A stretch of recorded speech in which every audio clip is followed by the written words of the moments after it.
Good evening.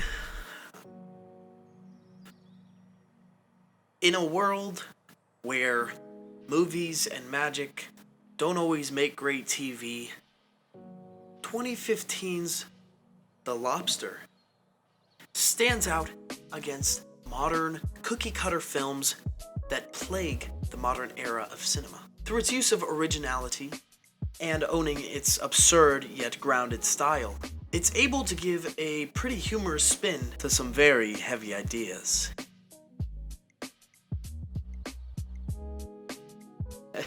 Hey.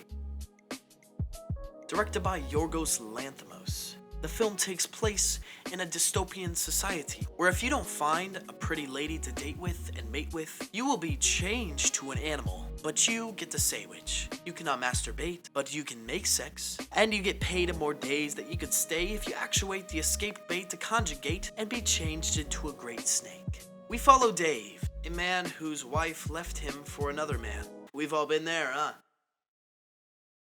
He arrives at a special hotel for people also looking for love. He meets a heartless woman who ends up killing his dog and brother.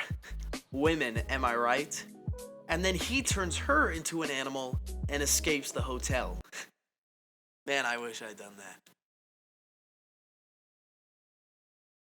He then finds and kind of binds to the loners, and will be maligned if he tries to grind on any fine behinds of any kind. Some time passes by. He finds a girl that he likes. Then the leader of the group makes her blind. They escape, and to stay alike, David goes to poke his eyes out with a knife. Now, don't get me wrong.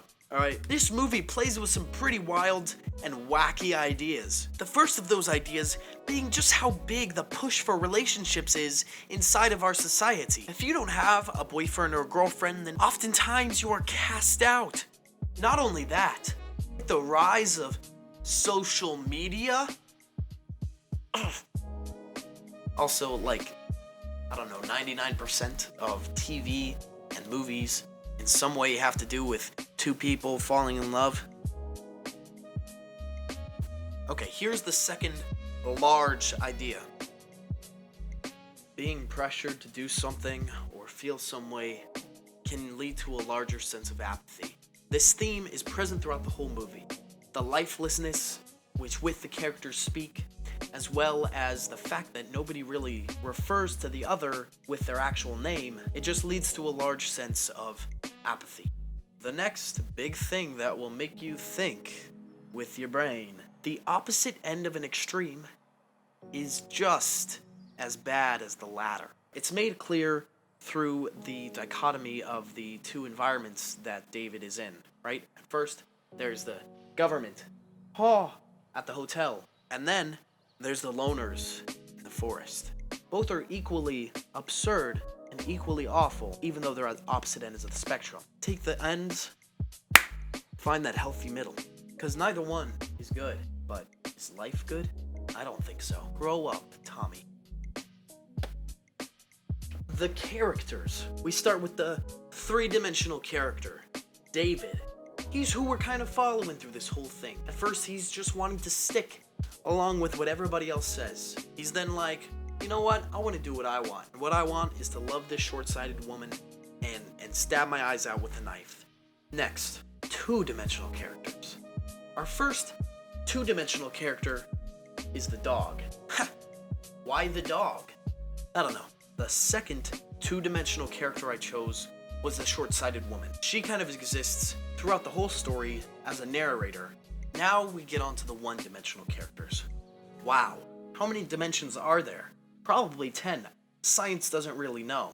The first one-dimensional character that I chose is the biscuit woman. She represents how far people are willing to go to avoid being turned into an animal. Then the second one-dimensional character that I chose was John, aka the Limping Man. He is so desperate, he just smashes his head. Crazy. Then the third one-dimensional character is the loner leader because she represents the opposite of that. Let's do some act structure, guys. What do you say?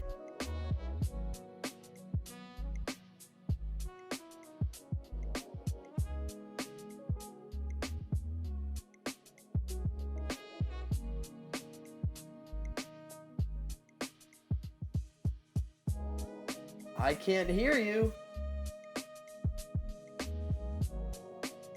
So I think that this film is kind of a 4-act structure. Here's why. There's 2 second acts. Act 1, status quo. John is happily married. Thrust to 2, she dumps him. Like a bitch. Then, the first act 2, the upside down world. He is in this hotel, and he has to find a new partner before he gets turned into an animal. Then the dark night of his soul. He meets this heartless bitch who kills his dog. He throws her into the animal transformer. Act 2, number 2. He is now on his own. The dark night of the soul. He meets somebody that he loves and he wants to put a baby in. Their secret is found out and the woman is turned blind. The false defeat. They have nothing in common anymore, but they had a plan to escape the loners before and live out happily ever after. So they decide to go through with that plan anyways, thus thrusting them to the 4th and final act. The final conflict. David goes in. How bold. Could you do that, Tommy? No, honest question. So, Tommy, if your wife, if it was to save your relationship with your wife, meant to attack another person with a rock, smash another woman's head in, would you? I'll give you time to answer for the class. I'll give you time to answer for the class.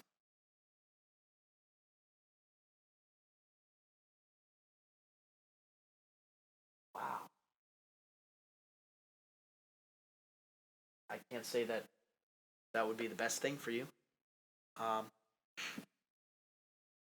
It's your life, though, right? So the resolution. Oh, they escape. Whoa. They go to a diner. There's no new status quo. We don't know. It's ambiguous. So this film was Yorgos Lanthimos' first fully English film. And that can kind of explain why a lot of the dialogue feels a little bit lifeless. But I think that that really adds to the overall charm of the film. Movies, you know? And something interesting about the production of this film is that it was filmed over the course of 2 months in 2014, and it was filmed primarily in Ireland. I mean, who'd have thought? Ireland? That's crazy. So looking back, this film was made in 2014. Is it still relevant today? Yes.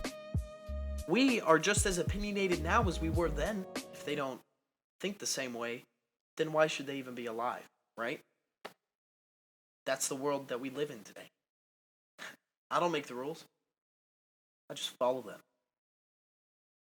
In conclusion, there aren't many films that choose to go to absurd extremes like this one has, and even fewer have pulled it off in such a way like these guys did. What a good, tasteful film that the whole family can enjoy together. Unless you're my mom. Then, you hate this film because you have no good taste for what good cinema really is. Yeah. Yeah, I said it. What are you gonna do? Huh?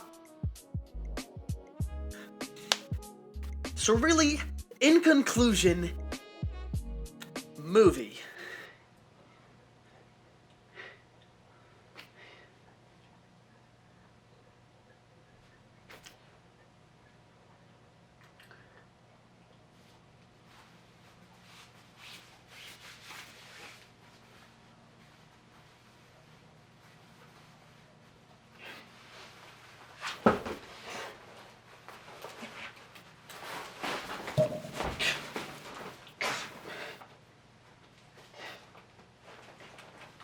Get off. Ugh. You serious? Are you serious? Ugh.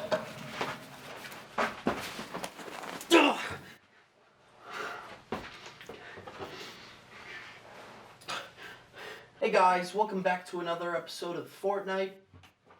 Right? That's Tommy.